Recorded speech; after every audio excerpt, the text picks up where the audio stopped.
अस्सलाम वालेकुम। कैसे हो आप सब लोग? उम्मीद है आप सब लोग खैरियत से होंगे। जैसे कि आप सबका फाइनल टर्म का एग्ज़ाम आने वाला है, तो मुझे स्टूडेंट रिक्वेस्ट कर रहे थे कि स्टैट के जो इम्पोर्टेंट क्वेश्चंस हैं फॉर द फाइनल टर्म उसके हमें बता दें, जो टॉपिक्स हैं, जो लेक्चर्स हैं, ताकि हम जो अपनी तैयारी है वो सही से कर सकें। नॉर्मली मैंने देखा है कि स्टैट जो 301 है, ये स्टूडेंट्स पास नहीं कर पाते। उनको तैयारी नहीं होती उनकी, मतलब बेसिकली उनको पता नहीं होता कि हमने तैयारी किस तरह करनी है, कौन सी चीज़ें इंपॉर्टेंट हैं, कौन सी चीज़ें इंपॉर्टेंट नहीं है, किसको स्किप करना है, किसको नहीं करना है, कैसे तैयार करना है, कैसे नहीं करना। तो ये काफ़ी ज़्यादा स्टूडेंट्स जो हैं, जो सी एस की डिग्री वाले हैं, मैं उनकी बात कर रहा हूँ। सी एस की, आई टी की और एस ई की, जो बी एस सी एस, जो कंप्यूटर फील्ड में जिनकी डिग्री कंप्यूटर फील्ड की है, और उनके लिए ये एक ही सब्जेक्ट है स्टैट का, और उनके लिए ये सब्जेक्ट जो स्टैट का, ये उनके लिए मसला पैदा करता है और वो इसको क्लियर नहीं कर पाते। तो वजह क्या होती है कि इंपॉर्टेंट चीज़ों का नहीं पता होता, important subjects, sorry important notes, important lectures का नहीं पता होता, इंपॉर्टेंट टॉपिक्स का नहीं पता होता। वो बेचारे एज यूजुअल जो जैसे नॉर्मल तैयारी करते हैं हम सी एस के सब्जेक्ट्स की, वो भी वैसे करते हैं। लेकिन जो इसके इंपॉर्टेंट टॉपिक्स हैं और जो लेक्चर्स हैं, वो आज मैं आप सबको बताऊंगा कि कौन से इंपॉर्टेंट लेक्चर्स हैं और कौन से इंपॉर्टेंट टॉपिक्स हैं, किस लेक्चर में कौन सा टॉपिक इंपॉर्टेंट है, और आपने वो तैयार करना है, और कितने परसेंट चांसेस होते हैं कि उसमें से क्या चीज़ आनी है, एमसीक्यूज आना है, शॉर्ट क्वेश्चन आना है या लॉन्ग क्वेश्चन आना है। तो बहरहाल मैं और ज़्यादा बातें नहीं करता, फिर चलते हैं हमारे जो इंपॉर्टेंट लेक्चर्स हैं, उसके स्टार्ट करते हैं। हमारे पास ये जो फाइनल टर्म का जो सिलेबस है वो लेक्चर नंबर 23 से स्टार्ट होता है। तो मैं आपको लेकर जाऊंगा सीधा 23 लेक्चर पे। अब 23 लेक्चर के अंदर कुछ 4 टॉपिक्स हैं, ठीक है। उन 4 टॉपिक्स में जो मोस्ट इंपॉर्टेंट मैं कहूँगा लेक्चर नंबर 23 में, वो है टॉपिक नंबर 23.4, ये mean variance and moments of discrete probability distribution.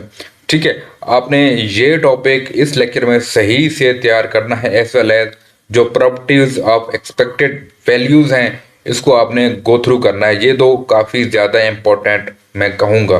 जो 23.3 लेक्चर है, सॉरी ये 23.3 ये वाला, ये इंपॉर्टेंट है, इसको आपने सही से तैयार करना है। इसमें आपके शॉर्ट क्वेश्चन प्लस आपके जो आपके लॉन्ग क्वेश्चन हैं वो भी आ सकते हैं, और जो एक्सपेक्टेड वैल्यूज़ हैं इसके अंदर से आपके एमसीक्यूज प्लस शॉर्ट क्वेश्चन आ सकते हैं। ठीक है, जो ऊपर वाले दो क्या कहते हैं टॉपिक्स है ना, गो थ्रू करने हैं यार, बस देख लेना। जो टॉपिक नंबर 23.1 है इसको छोड़ देना। जो मैथमेटिकल एक्सपेक्टेशन है इसको जस्ट गो थ्रू कर लेना, और बाकी जो ज़्यादा इंपॉर्टेंट है वो ये वाला है, ये टॉपिक है आपका, इसको इसको आपने सही से तैयार करना है। लेक्चर नंबर 24 में आ जाएं। लेक्चर नंबर 24 आपका मोस्ट इंपॉर्टेंट लेक्चर है। I repeat, most important lecture, क्योंकि उसके अंदर ये जो इनइक्वालिटी है ना, इस इनइक्वालिटी में से शॉर्ट क्वेश्चन तो पक्का आता है, और कभी कभी लॉन्ग भी आ जाता है। ठीक है, तो आपने इसको सही से प्रिपेयर करना है। फिर concept of continuous probability distribution most important है, इसको आपने नहीं स्किप करना, इसको आपने लाजमी तैयार करना है। ठीक है, और जो मैथमेटिकल एक्सपेक्टेशंस हैं, variance moment of continuous distribution, आप जो 23 लेक्चर है उसमें आपने इनकी चीज़ों को पढ़ा होगा, तो गो थ्रू करने में आपको मसला नहीं होगा। लेकिन जो मोस्ट इंपॉर्टेंट है वो ये है। ठीक है, इसको आपने सही से इस इनक्वालिटी को आपने सही से प्रिपेयर करना है। बेशक आप बाकी दोनों को स्किप भी कर दें तो मसला नहीं, लेकिन आपको ये सही से तैयार और होना चाहिए, आपको याद।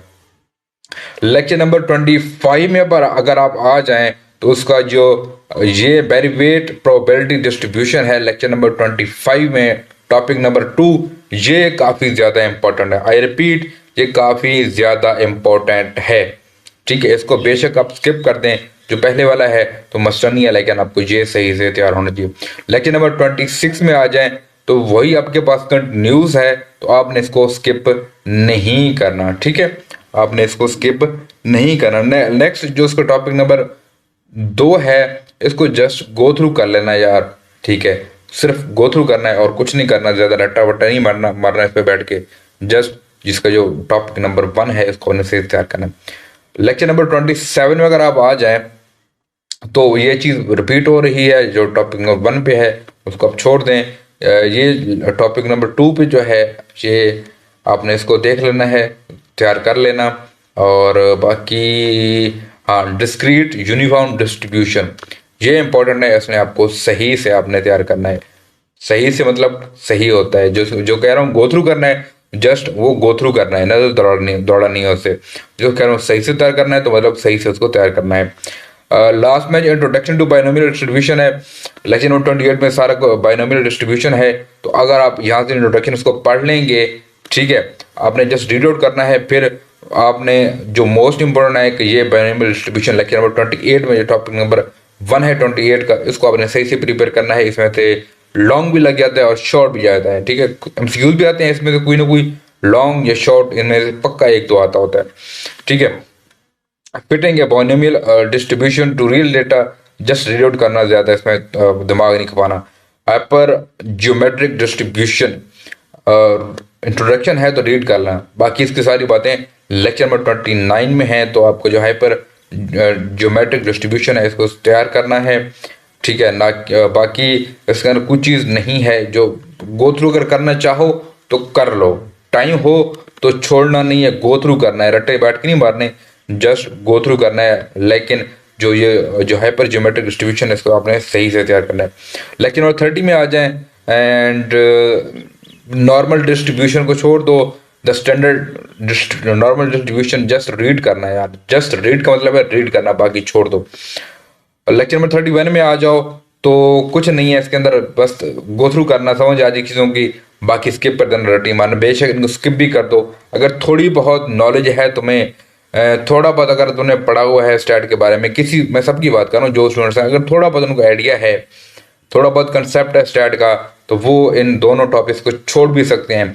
फिर आ रही है सेंट्रल लिमिट थ्योरम, थ्योरम कोई भी नहीं छोड़ना, कोई भी थ्योरम आपने नहीं छोड़ना, सेंट्रल लिमिट थ्योरम इसको आपने सही से तैयार करना है।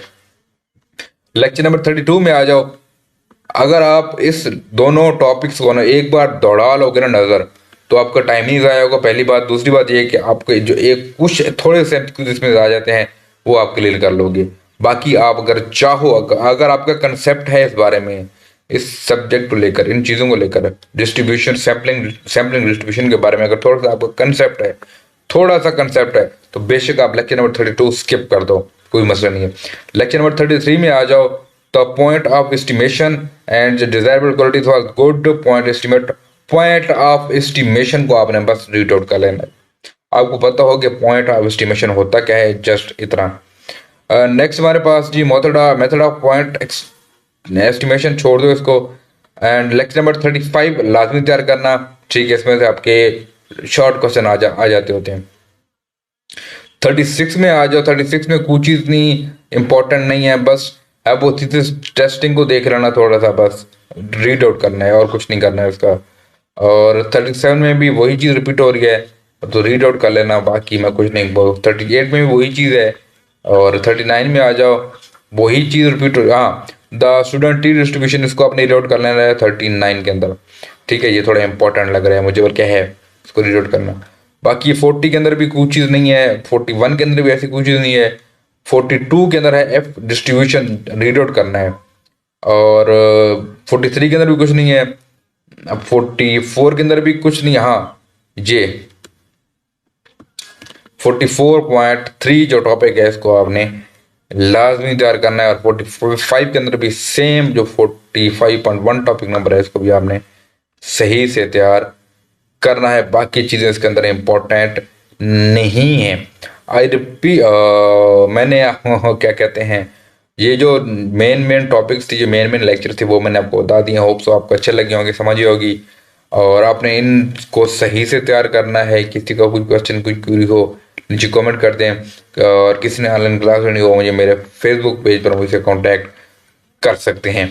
मिलते हैं नेक्स्ट वीडियो में, तब तक के लिए अल्लाह हाफिज़।